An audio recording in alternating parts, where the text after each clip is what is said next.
आपके भी मन में सवाल आया होगा कि धरती पर इंसान कब आए, कहां से आए और हम दिखने में कैसे थे और इनका विकास किस तरह हुआ। आधुनिक मानव बनने में इंसान किन किन चरणों से गुजरा, आए आज देखते हैं। इस वीडियो में आज से करोड़ों साल पहले डायनासोर ने पूरी धरती पर कब्जा कर रखा था। उनके आगे सभी जीव जंतु कमजोर थे और छुपे हुए रहते थे, और उन्हीं छुपे हुए जीवों की तरह उस समय स्तनधारी जीव भी किसी तरह अपना जीवन व्यतीत कर रहे थे। उस समय स्तनधारी जीव बहुत ही छोटे और न्यूनतम आकार के होते थे, जिस वजह से ज्यादा समय भूमिगत इलाके में ही बिताया करते थे। धरती पर डायनासोर का अस्तित्व कहीं ना कहीं बाकी सभी जीवों के लिए अन्याय साबित हो रहा था, और इसी अन्याय को अंतरिक्ष की दिशा से एक ऐसा जवाब आया जिसने एस्टेरॉयड के रूप में धरती से टकराकर एक ऐसे अकल्पनीय मंजर को जन्म दिया जिसके बारे में कभी किसी ने सोचा भी नहीं होगा।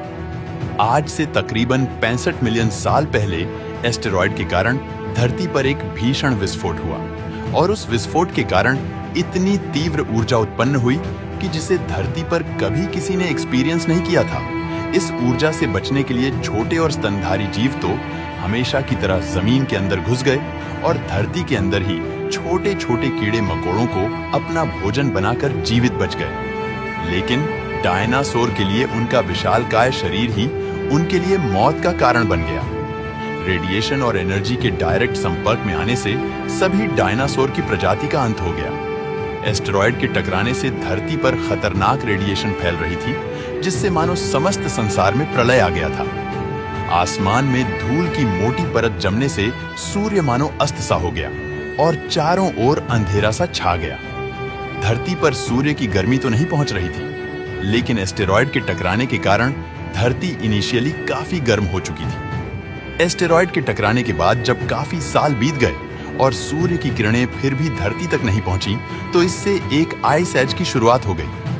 फिर जब यह सिलसिला काफी लंबे समय तक यूं ही चलता रहा, तो इसका परिणाम ये हुआ कि धरती पर सभी पेड़ पौधे मुरझा गए और डायनासोर की प्रजाति पूरी तरह खत्म हो गई, और इस भयानक प्रलय के कारण प्रकृति असंतुलित हो गई, जिसके बाद केवल 5% जीव जंतु ही धरती पर जीवित बच पाए, जिनमें से अधिकतर जीव स्तनधारी जीव यानी मैमल्स की श्रेणी में थे।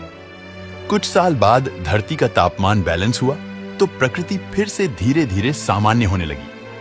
पेड़ पौधे फिर से हरे होने लगे, और धीरे धीरे ऐसे ही परिवर्तन में कुछ नए जीवों का भी जन्म हुआ। इसी श्रृंखला में आज से लगभग 5 करोड़ 50 लाख साल पहले बंदरों का जन्म हुआ। लेकिन गौर करने वाली बात यह थी कि ये बंदर आज के बंदरों से बिल्कुल अलग दिखते थे। जैसा कि आप इस वीडियो में देख रहे हैं कि इनका शरीर आज के बंदरों की अपेक्षा छोटा था।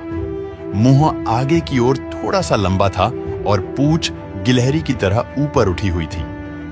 जब इनका नरकंकाल प्रतीत विभाग वालों को मिला, तो उन्होंने इसी को धरती पर बंदरों का पहला रूप घोषित कर दिया। फिर धीरे धीरे इन बंदरों की शारीरिक संरचना में परिवर्तन आने लगा। इसी तरह जीव जंतुओं के साथ साथ धरती भी धीरे धीरे परिवर्तित और संतुलित हो रही थी। कुछ लाख सालों बाद वातावरण पूरी तरह से सामान्य हो चुका था, और दिन तथा रात अपने निर्धारित समय से पूरे हो रहे थे। ऐसे में कुछ जीव शाकाहारी थे जो प्राकृतिक चीजों से अपना पेट भरते थे, तो वहीं कुछ जीव जो मांसाहारी थे, वे धीरे धीरे शिकार करने की प्रवृत्ति में आ रहे थे। लेकिन सामान्य होते होते धरती पर फिर एक विपत्ति आई, जिससे अफ्रीका द्वीप के पूर्वी क्षेत्र में एक नई पर्व श्रृंखला बन गई, जिसे ईस्ट अफ्रीकन रिफ्ट वैली के नाम से जाना जाता है। इस पर्वत श्रृंखला के कारण मौसम में काफी परिवर्तन आया। वहां के जंगलों में हवा का प्रभाव बहुत कम हो गया, जिसकी वजह से जीव जंतुओं को भारी नुकसान पहुंचा। अफ्रीका के जंगलों में काफी समय तक बारिश नहीं हुई, और वहां की जमीन तथा पेड़ पौधे काफी हद तक सूखने लगे। नदियों में पानी भी नहीं रह गया। इन सब में सबसे ज्यादा संघर्ष वहां के जानवरों को करना पड़ा, लेकिन उन्होंने हार नहीं मानी।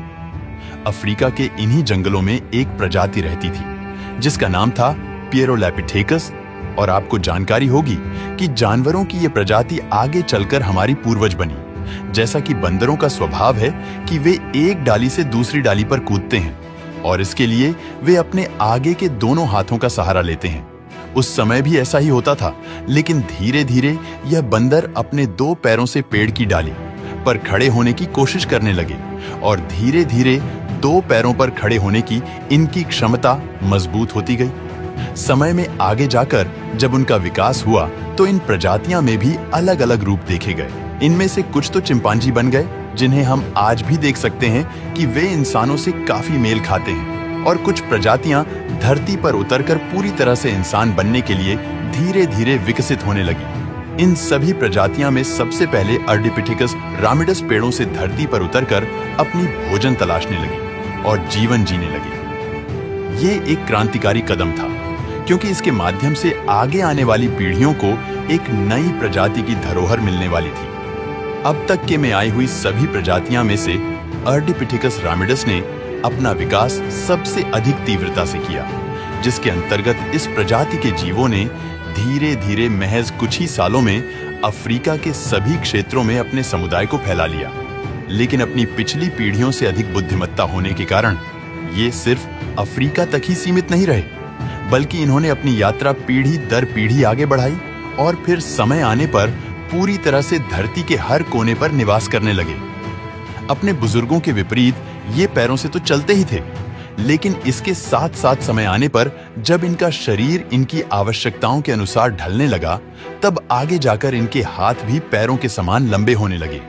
और ऐसा इसलिए क्योंकि ये पहले पेड़ों पर लटकते थे तो इनके हाथों की लंबाई बहुत अधिक थी, पर जैसे जैसे इनकी वो आदत कम हुई, वैसे वैसे इनकी शारीरिक बनावट में परिवर्तन होने भी शुरू हो गए। फिर जब ये धीरे धीरे 2 पैरों पर ही चलने लगे तो इससे इन्हें शिकार करने में भी आसानी होने लगी, और इस नए परिवर्तन से इनकी ऊर्जा भी बचने लगी। धीरे धीरे इसी तरह इनमें बदलाव होता गया और इनका शरीर परिवर्तित होता गया।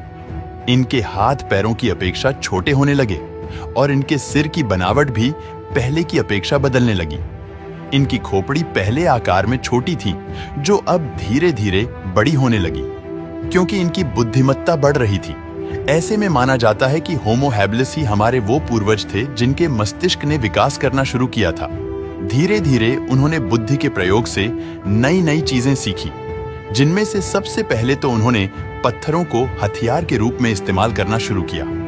पत्थरों को हथियार की तरह प्रयोग करने से उनके हाथों की बनावट में परिवर्तन हुआ और उनकी उंगलियों में बदलाव देखने को मिला।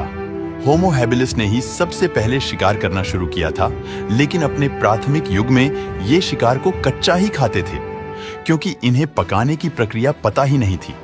लेकिन एक दिन उन्होंने पत्थरों को आपस में घिसकर आग की खोज भी कर ली।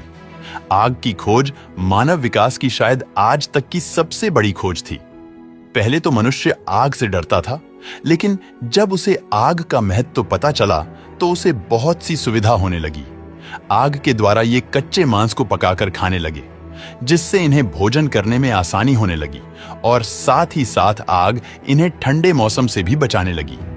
जब इनकी बुद्धि में थोड़ा और विकास हुआ तो ये हर भोजन को पकाकर खाने लगे, जिससे इन्हें पाचन में आसानी होने लगी, और इनकी ठंड का सामना करने के लिए इस्तेमाल की जाने वाली वो ऊर्जा भी बचने लगी। इसके अलावा खाने को पकाकर खाने से इनकी कच्चे मांस को चबाने में लगने वाली ऊर्जा भी बचने लगी, और वही ऊर्जा इनके दिमाग के विकास में सहायता करने लगी। इनके दिमाग का विकास धीरे धीरे बढ़ता गया, और फिर आज से लगभग 2 लाख साल पहले की पीढ़ी है। बड़े दिमाग के साथ जन्म लेने लगी। इनके दिमाग के साथ साथ शरीर की अन्य आंतरिक संरचना में भी परिवर्तन हुआ, जैसे उनके गले की नली की बनावट भी बदली, जिससे उनकी आवाज में परिवर्तन हुआ। अब वे अपनी अलग तरह की आवाज निकालकर आपस में संपर्क करते थे तथा अपनी बात एक दूसरे को समझाते भी थे। इंसान ने खाना खाना, एक दूसरे से संपर्क करना, अपने आप को सुरक्षित रखना तो सीख लिया था, लेकिन अभी वह पूरी तरह से विकसित नहीं था। ना ही उसने अपने लिए घर बनाना सीखा था। आग के आविष्कार के बाद हमारे पूर्वजों ने पेड़ों के पत्तों और जानवरों को मारकर उनकी खाल से अपने शरीर को ढकना सीखा।